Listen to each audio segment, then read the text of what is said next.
Thank you. I have to get my papers all straight here. Make sure that I don't read from my basketball bracket. But it is completed, and in case you want to know the correct picks, here they are. So I want to thank the Pioneer Institute for organizing this event and inviting me to speak today. I have to tell you that actually the Pioneer Institute is really one of the best, most effective, and most principled organizations working on education policy. Their work in particular in raising awareness of the dangers of the Common Core movement is worthy of praise. In fact, in the face of enormous pressure from politicians and the temptation of piles of foundation dollars, if only they would consent to surrendering Massachusetts' autonomy over education, and only if they would surrender the Commonwealth's excellent tradition of educational practices. If only they would do those things, they could have access to power and money. But they have something better, which is principle. And not only do they have principle, but they have the ability to turn that principle into policy later because of their very effective influence. So I just have to thank all the good work that Jim Sturgis, Jamie Gass, and all the people here at Pioneer do. I'm also thrilled to speak to you this morning, in particular for an event about how we should have no more know-nothing laws. And I particularly appreciate the St. Patrick's Day theme on the brochures that you have there, since I think it fits me so well. My last name is, after all, Greene. And my ancestors hail from one of the lesser-known Irish counties. I believe it's the county of Schwartz. But if I remember the family history correctly, actually that's the only false thing I'm going to tell you today, is that. Now I want to switch to some true things, which are some truths about the evidence on school choice. And in particular, I want to describe the evidence on 3 questions. First, what does school choice do for students who get to choose a private school? How does it affect their outcomes? Second, what does choice do for students who don't actively participate, who remain in traditional public schools? And third, what does choice do for civic outcomes? I mean, after all, we create schools not just to provide our students with economically useful skills. We also are hoping to train them to be good citizens. And so how does choice affect those concerns as well? So I'm going to consider the evidence on each one of these questions in turn. So let's first talk about what does choice do for those who get to choose a private school. While choice has not produced miraculous transformation of public school systems, there is very strong evidence that it's benefiting the students who are offered additional options. And when you look at research on choice and its effects on students who choose, which we call participant effects, it's important to focus on the highest quality research, which is random assignment research. And a random assignment study is like a medical study where there's a lottery, and by chance some people get to do something, and by chance some people don't. And the reason why this is so important is that it ensures an apple-to-apple comparison. So if you have a lottery, and some people by chance are offered choices, and by chance some people are not, you know the 2 groups on average are identical at the beginning, so any difference you observe in their outcomes later on, you can attribute to having expanded choices and not to some other difference in their backgrounds that may have existed that you couldn't observe or control statistically. And random assignment is the gold standard of research design, and we should focus on it whenever it's available. And happily, there are 9 random assignment studies of participant effects from school choice that present 10 analyses of voucher experiments. All of them have been peer-reviewed and published, and all but one shows significant positive effects. The one that does not finds no effects. So we have a set of gold standard studies, almost all of which show significant benefits from school choice. I'm not aware of any other education policy that has been the subject of 10 published random assignment analyses. Indeed, most educational policies have never been examined by a single random assignment study. And yet, despite this impressive collection of gold standard designed evidence that overwhelmingly finds positive effects from school choice for students who get to choose, the American Federation of Teachers declares, quote, research shows that vouchers don't improve outcomes for kids who receive them. And the National Education Association concurs, stating on its website, quote, there is no evidence that vouchers improve student learning. Every serious study of voucher plans has concluded that vouchers do not improve student achievement. Now, I have no idea what the NEA means by serious study, but it can't be random assignment, because 9 out of 10 of those find significant positive effects, 1 finds no effects. And any organization that does not consider random assignment studies serious is itself hard to take seriously.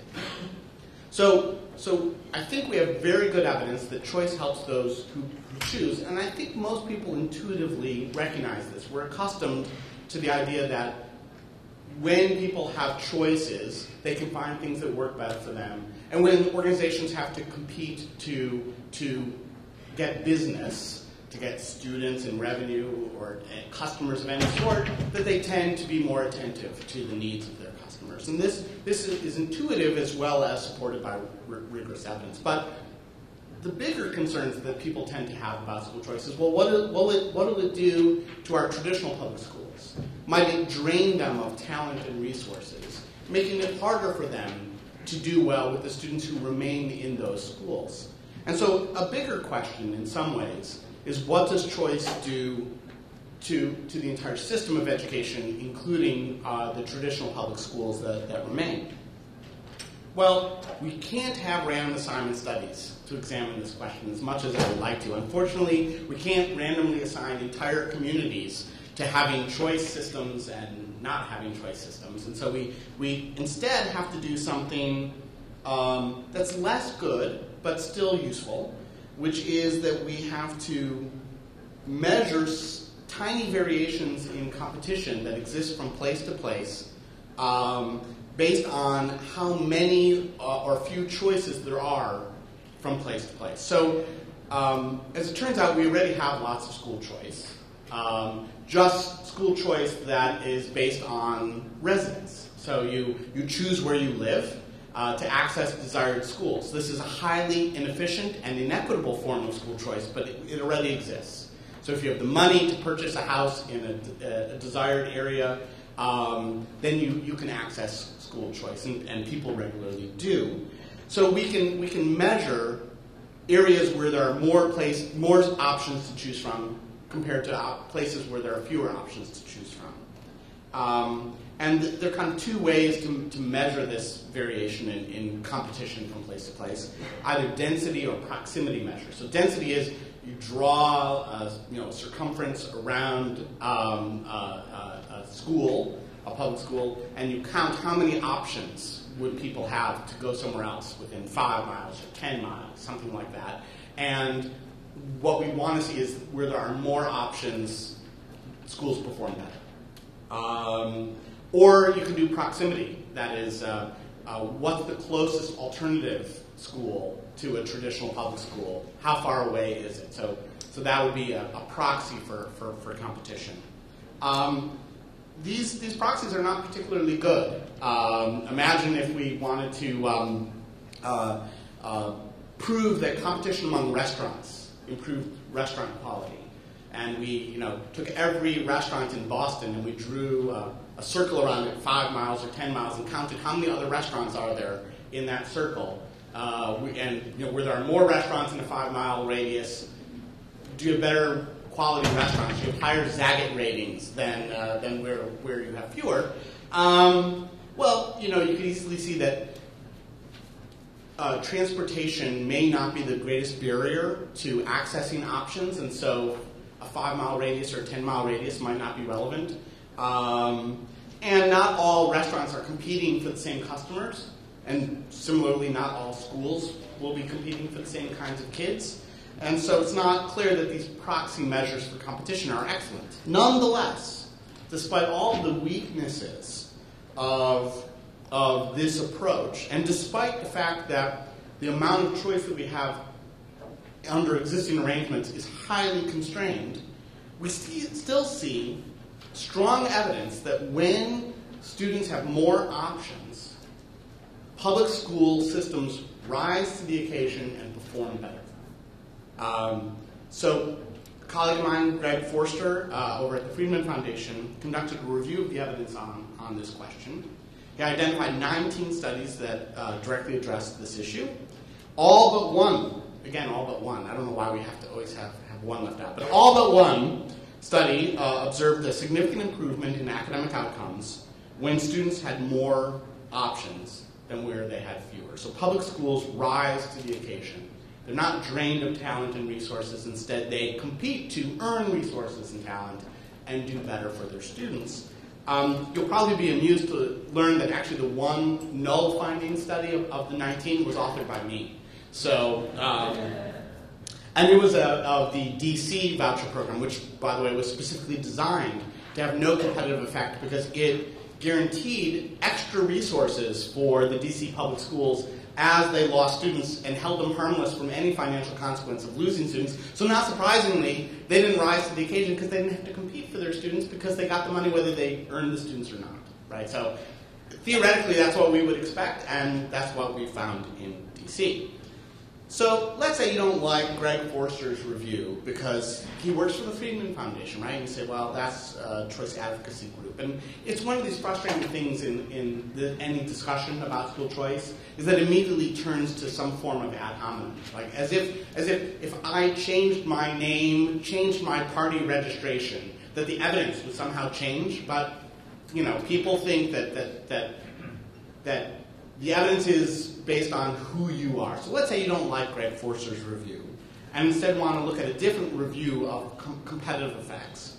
We could look at one that was compiled by Clive Belfield and Henry Levin at Teachers College at Columbia University, not normally thought of as a bastion of voucher advocacy. And their review identified a set of studies on competitive effects, and they conclude, quote, the sampling, sorry, it sounds like social science talk, but they're social scientists.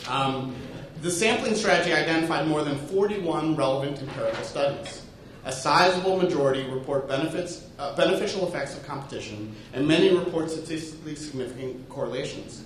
The positive gains from competition are modest in scope with respect to realistic changes in levels of competition. In other words, they say competition on average improves the performance of public schools. It doesn't transform them. It's not a miracle worker. Competition is constrained, so realistic changes in competition are going to produce relatively modest effects, but it doesn't hurt our public schools when we expand choice of competition. And we have high confidence that the students who get to choose, they benefit.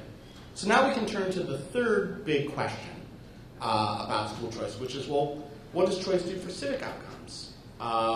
Since, again, a primary purpose of education is preparing students for their civic responsibilities. And here we have another interesting review of the literature that was conducted by Patrick Wolf, who's a colleague of mine at the University of Arkansas. And he reviewed, the literature found 21 studies, and because there are multiple analyses from these studies, there were actually 59 different outcomes. 56 of the 59, so here we have 3 left out, but not one, sorry. 56 of the 59 analyses find that choice schools do better or the same at producing 7 different kinds of civic outcomes. So the civic outcomes are tolerance, volunteerism, political knowledge, political participation, social capital, civic skills, and patriotism. And by the way, the 3 ones where choice doesn't do as well is in patriotism. So if hypernationalism is what you prefer, choice doesn't help you with that. But if what you want is tolerance and volunteerism, knowledge, participation, social capital, civic skills, choice does as well or better than a traditional publicly operated system.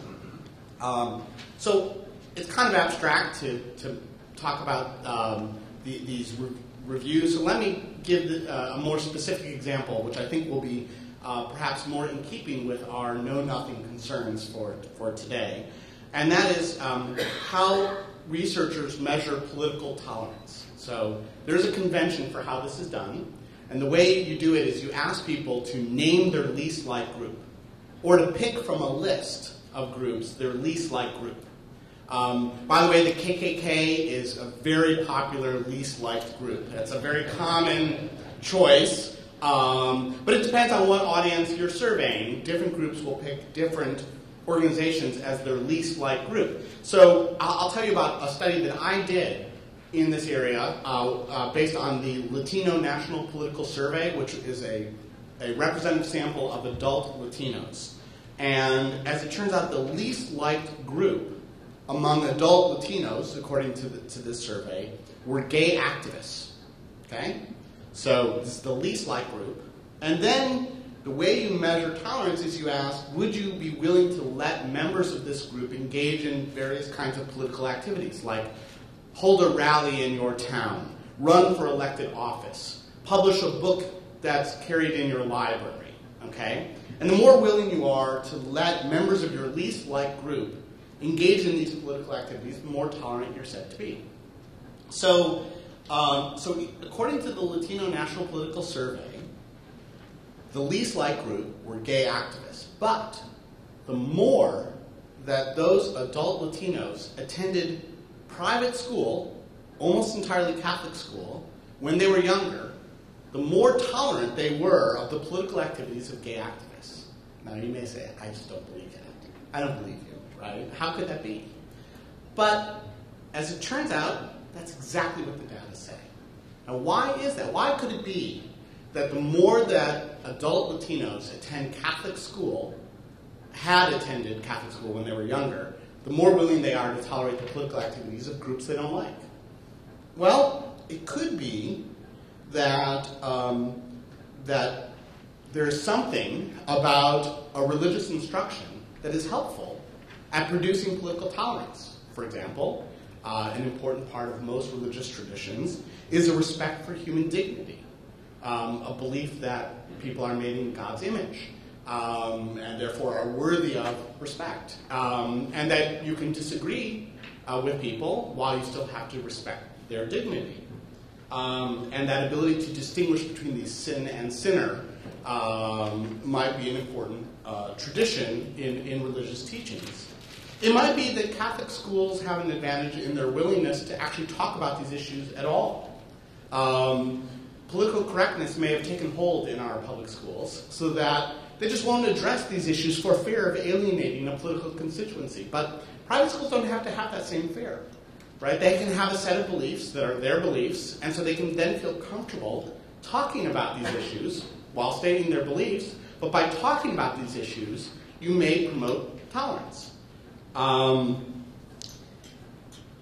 It may be that the very act of being able to choose your school itself promotes liberty, right? I mean, if you are able to exercise choices yourself, then you come to respect that choice is important, that liberty is important, and you tolerate other people's choices.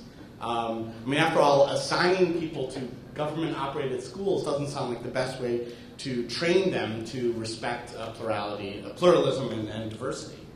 So, whatever the reason, and unfortunately, it's hard to tease out the exact cause, but it's easy to observe the result. And the relationship is that the more that people are able to attend a private school, the more politically tolerant they are. Now,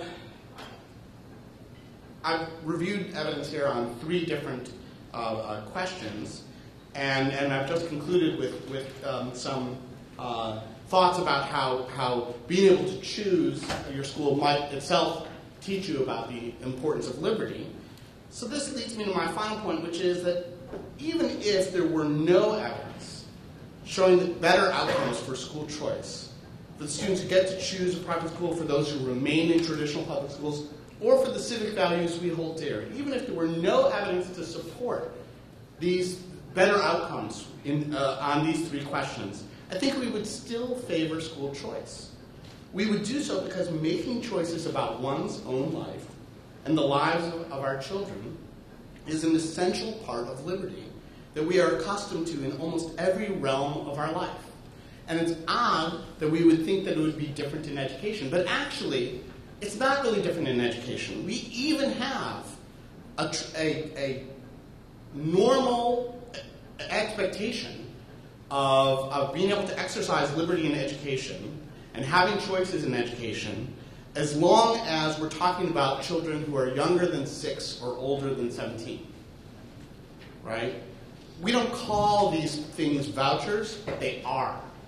So if you want to go to a college of your choice, the government will help subsidize it with Pell Grants and GI Bill, and they will subsidize it at any accredited university, public or private, religious or secular. We don't care. So we have vouchers for higher education. And we have vouchers for preschool. It's called the Daycare Tuition Tax Credit. It subsidizes your choice of any preschool that you like. Public or private, religious or secular. It has to be accredited. That's it. Government doesn't care, right? So why do we think that only between the ages of 6 and 17 that we shouldn't give you these same choices? I can't think of a good reason for why that is. And we don't, by the way, we don't demand random assignment experiments to prove that private colleges are as good or better than public colleges. We don't demand that. We don't demand it because we just think that you should have we have an expectation you should be able to choose. But only in the area of K-12 do we demand that you prove that it's better before we'll let you consider it. And even when we have the proof, people say there's no proof. So, what are we to do about this? Well, unfortunately, I think that this is not really about evidence. And this isn't really about liberty. This is really about power and money. And which brings us back to the opening. You need organizations like the Pioneer Institute to speak truth to power and to help advance the cause of liberty and the cause of good outcomes for children by holding events like this and holding a conversation like this so that we can consider ways that might advance the interests of children and advance the cause of liberty here in the Commonwealth of Massachusetts. Thanks.